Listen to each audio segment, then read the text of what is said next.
Bienvenidos a la revisión de la Agenda Económica PM de este jueves acá en CNN Chile, que comenzamos con una buena noticia que no es una novedad, sino que es una confirmación de una tendencia y que también refleja el control de las presiones inflacionarias. Tal como lo vemos en pantalla, siguen subiendo las remuneraciones reales en nuestro país. ¿Qué son las remuneraciones reales? El alza que recibimos mes a mes en peso, pero que se le descuenta la inflación para saber si es que estamos ganando o perdiendo poder adquisitivo. Y el Instituto Nacional de Estadísticas informó esta mañana que estamos ganando poder adquisitivo y por quinto mes consecutivo. Fijémonos en las cifras. Si bien en relación a junio cayó levemente 0,3%, lo importante es que en el último año, acumulado en los últimos 12 meses, la remuneración real ha subido 2,8%. Es decir, las remuneraciones que en el último año subieron 9,4%, es 2,8% de ganancia de poder adquisitivo, ya que la inflación es menos que esa alza nominal. Espero haberme explicado claramente. De esta manera, en lo que va del año, entre enero y junio, las remuneraciones reales están prácticamente ganando lo mismo que hace 12 meses. Esta tendencia debiera seguirse manteniendo y para eso va a ser muy importante el IPC de agosto, que vamos a conocer mañana y que ustedes tienen que ver en la Agenda Económica AM puntualmente a las 8 de la mañana. Y este tema es tan relevante que la misma presidenta del Banco Central lo mencionó en una conversación con el director de ICARE, Renzo Corona, donde precisamente desarrolló el informe de política monetaria y se refirió a la buena noticia de que las remuneraciones reales estén creciendo y que puede ser uno de los drivers de la economía para el próximo año. Lo que tenemos en 2024 es una economía que en la medida que vamos a ir reduciendo la contractividad monetaria, eso se va a ir transmitiendo hacia la economía. En el mercado laboral estamos viendo que los ingresos empiezan a recuperarse por el lado de lo que vimos por el lado de los salarios reales. Por lo tanto, ahí vamos a tener también un factor que va a ir incidiendo gradualmente en la evolución del consumo y está detrás de esa recuperación en el crecimiento del consumo que tenemos hacia adelante.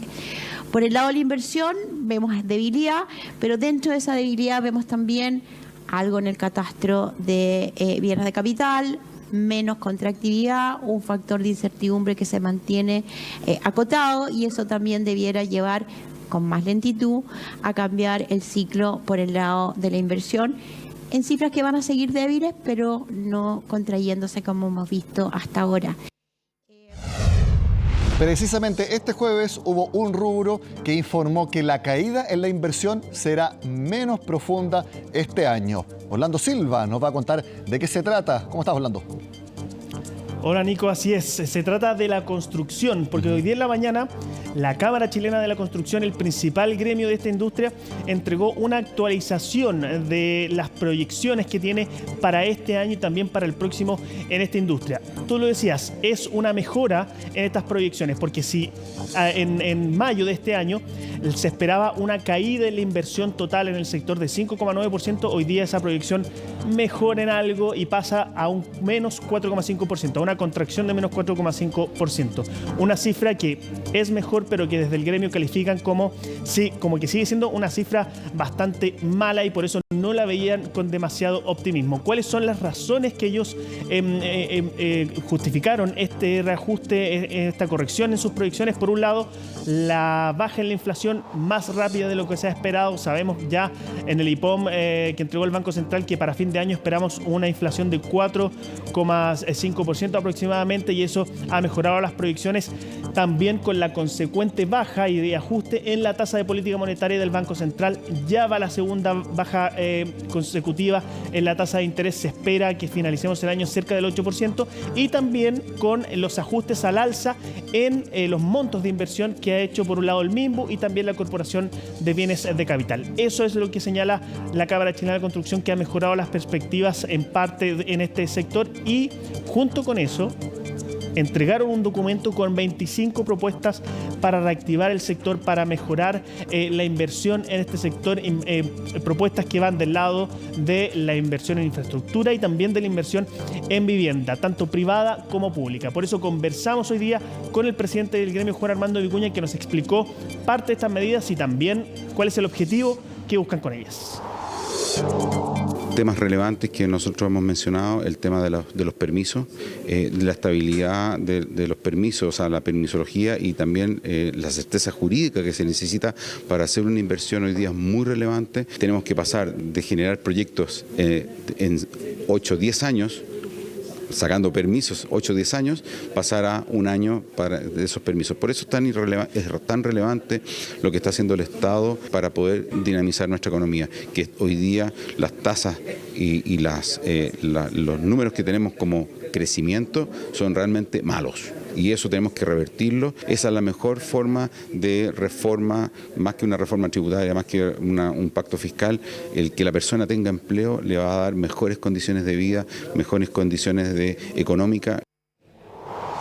Ahí lo señalaba el presidente del gremio, la situación del empleo, porque sabemos que la industria de la construcción es una de las que más empleo genera en nuestro país y por tanto la situación de la construcción también se ha traspasado a la situación del empleo, algo que ellos hacían relevancia junto con otra situación que es la de los permisos de edificación. Hoy día también recibimos insumos, un estudio que analizó la situación de los permisos de edificación en la región metropolitana y también tiene resultados bien preocupantes. Por ejemplo, que en el primer semestre del 2023 de este año se redujeron a menos de la mitad los permisos de edificación aprobados en la región metropolitana respecto al segundo semestre del año pasado. Algunos de estos elementos, de estos parámetros que nos ayudan a entender la situación de la construcción lo analizaron, por supuesto, desde la Cámara Chilena de Construcción y también quienes elaboraron este estudio que les menciono. Pasemos a escuchar lo que nos señalaron. Los datos del INE nos mostraron que hay 725.000 empleados en el sector construcción. Eso es preocupante porque previo al estallido social y la pandemia tuvimos cerca de 804.000 empleos, es decir, casi una diferencia de 80.000 empleos menos que lo que el potencial del sector puede emplear. Es una cifra muy, muy difícil y de hecho si uno lo compara solamente con el último año se han perdido 63.000 empleos si uno compara con el momento del año anterior. Eso es sin duda una cifra preocupante. En 2022 un crecimiento de los precios de los materiales que incluso llegó a estar 3 veces sobre el IPC, que hemos ido viendo una convergencia con el IPC, es decir, está creciendo, pero está creciendo de la misma manera que el IPC. En el margen hemos visto de hecho bajas, pero eso solamente recuperando el terreno que se había perdido, digamos. Al primer semestre, 11 comunas registraron este tipo de permisos aprobados, lo que representa una disminución del 60% frente a las 20 comunas que aprobaron este tipo de documentos al segundo semestre de 2022. El mercado inmobiliario presenta actualmente un sobrestock de departamentos nuevos con entrega inmediata y que guarda relación con la disminución de las velocidades de venta históricamente observadas. Solo para finalizar, Nico, la proyección también para el próximo año. Si bien es mejor de lo que se espera para este 2023, para el 2024 se sigue previendo una caída, una contracción en el sector por parte de la Cámara Chilena.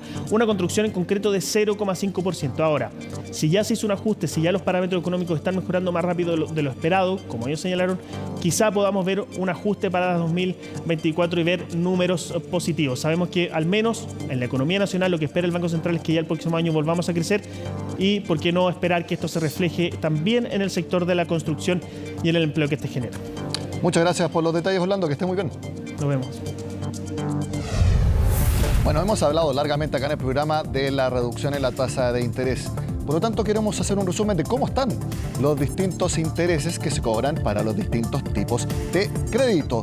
Hemos preparado la siguiente gráfica para que ustedes tengan esta claridad. Estos son los créditos hipotecarios, sabemos que son muy importantes para la venta de viviendas, por supuesto. Se mantienen sin mayor variación. Si se fijan, en la semana del 1 al 7 de agosto, el promedio estaba en 4,18%. Las siguientes son los promedios también de las semanas venideras, todo durante agosto. Esta es información del Banco Central. Entre 4,18% y 4,27%, prácticamente sin movimiento de importancia. Y aquí nuevamente se ve reflejado que la tasa de política monetaria no es un factor que mueva mucho la aguja de los créditos hipotecarios. Bueno, ¿qué otro tipo de créditos son importantes? Créditos comerciales, los créditos con que se le otorga financiamiento a las empresas. ¿Cómo están? En el mismo periodo de tiempo. La primera semana de agosto 15,49 y aquí ha habido una pequeña baja, 14,82% el promedio la semana siguiente, luego 13,61 y la última semana de agosto una leve alza a casi 14%. Tampoco ha bajado tanto, pero al menos 1,5 puntos en un mes. Algo es algo. Y finalmente vamos a ver los créditos de consumo, los que por teoría económica inmediatamente reciben la respuesta de una baja en la tasa de interés del Banco Central. Fijémonos, aquí sí vemos un cambio más marcado. Por ejemplo, en la segunda semana de agosto, del 8 al 15, se llegó a un promedio de 31,38% en las tasas, subiendo respecto a la semana anterior. Pero fíjese lo que pasó en las últimas 2 semanas de agosto. Baja a 24,71% y a 23,21% respectivamente en la última semana del mes que acaba de terminar. Aquí entonces vemos que bajó bastante el promedio de los créditos de consumo que entregan los bancos, las casas comerciales, etc. ¿Influye la baja de la tasa de interés? Sí, pero también puede influir una política más agresiva por parte de las entidades para captar personas que quieran pedir un préstamo. Hay de las dos cosas. Hacemos la pausa en Agenda Económica y al regreso les contamos mayores detalles sobre la reforma de pensiones y que el gobierno quiere que las nuevas indicaciones se presenten este mes. Lo vemos acá en Agenda Económica.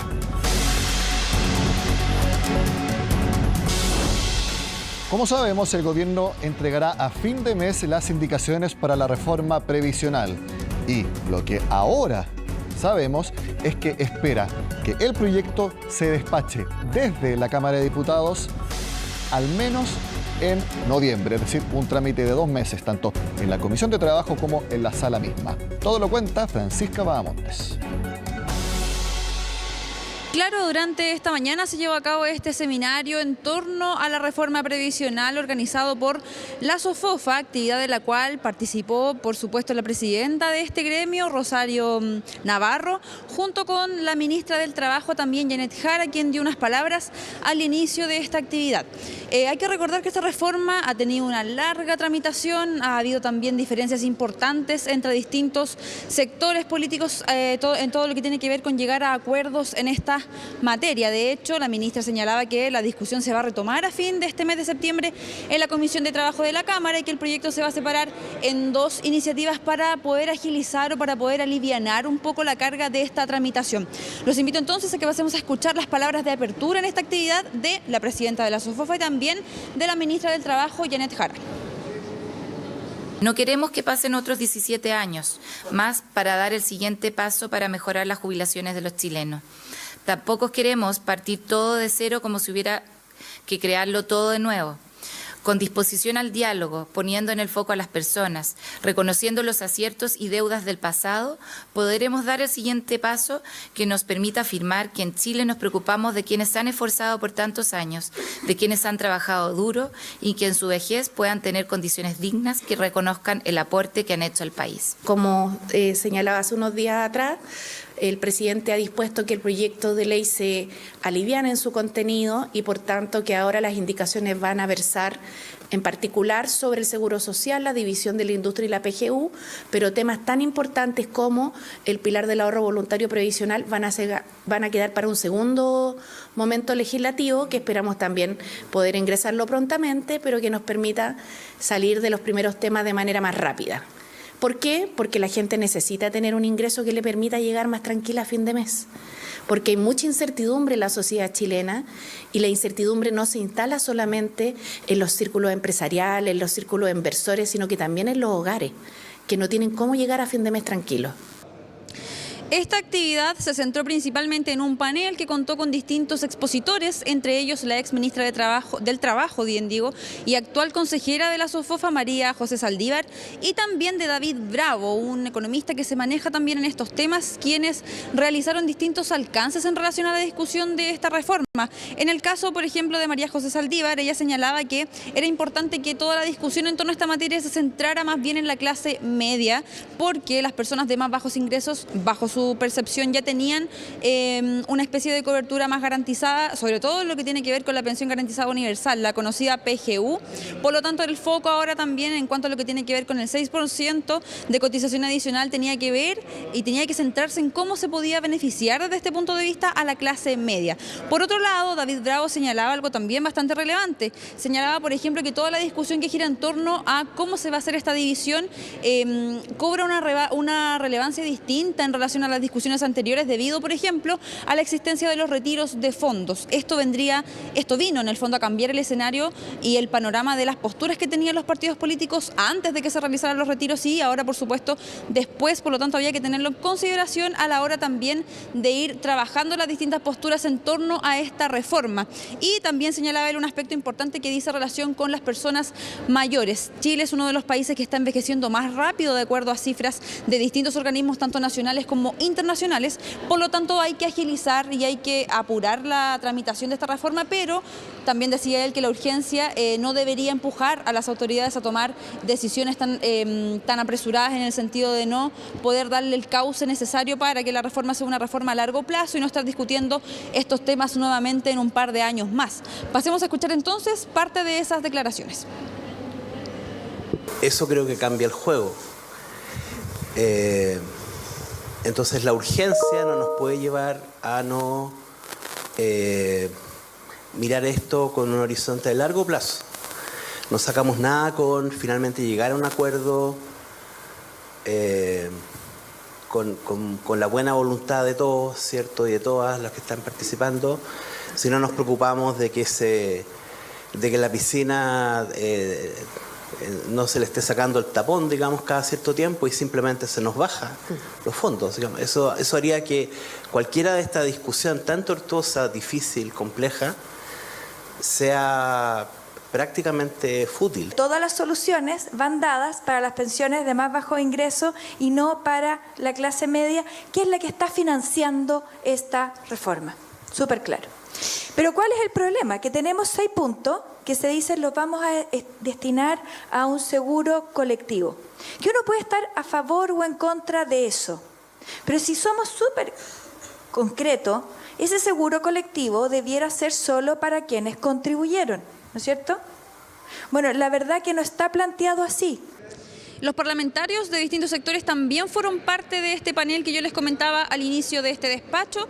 Desde la UDI, por ejemplo, estaba el jefe de bancada, Guillermo Ramírez, y también estaba el presidente de la Democracia Cristiana, Alberto Undurraga, quienes comentaron ahí también sus posturas en cuanto a la discusión de este proyecto y a todos las trancas que ha tenido, todos los puntos de tope en el fondo que les han impedido llegar a un acuerdo de forma más rápida y que ha también entrampado esta discusión.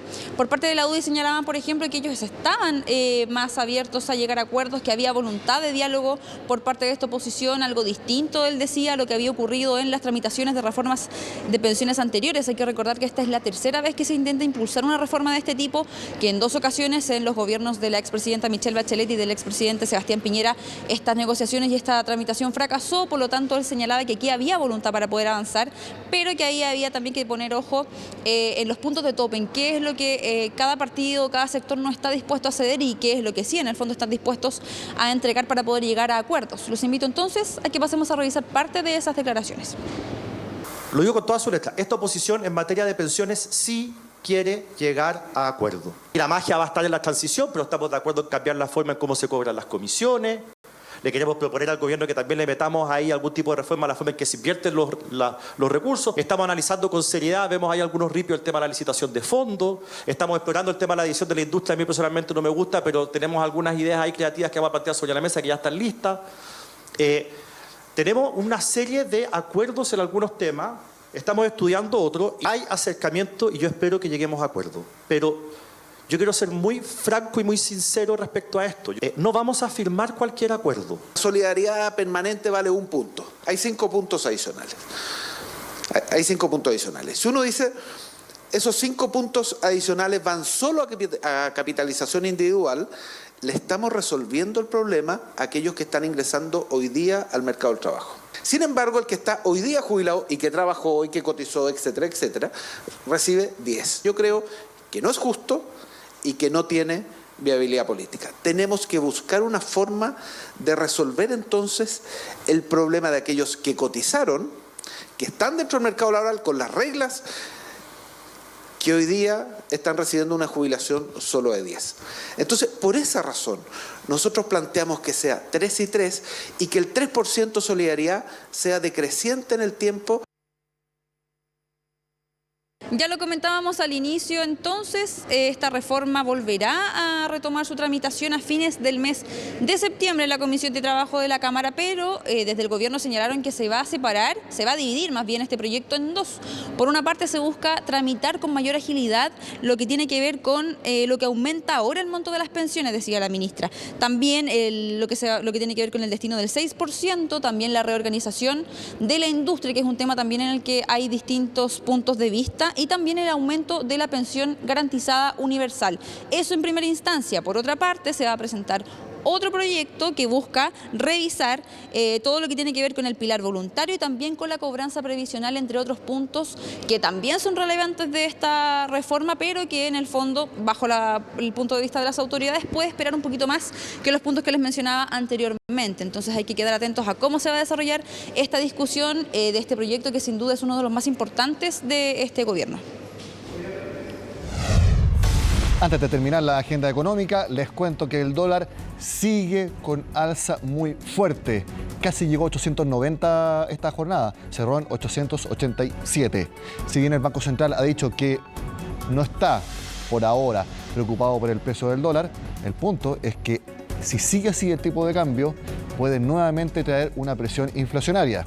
No lo ha dicho el Banco Central, tampoco están tan alarmados los economistas, pero es algo que podría suceder. Y va a ser tema este viernes, como ya les dije, IPC de agosto. Vean Agenda Económica, tendremos todos los detalles como siempre. Y sigan con nosotros acá en CNN Chile.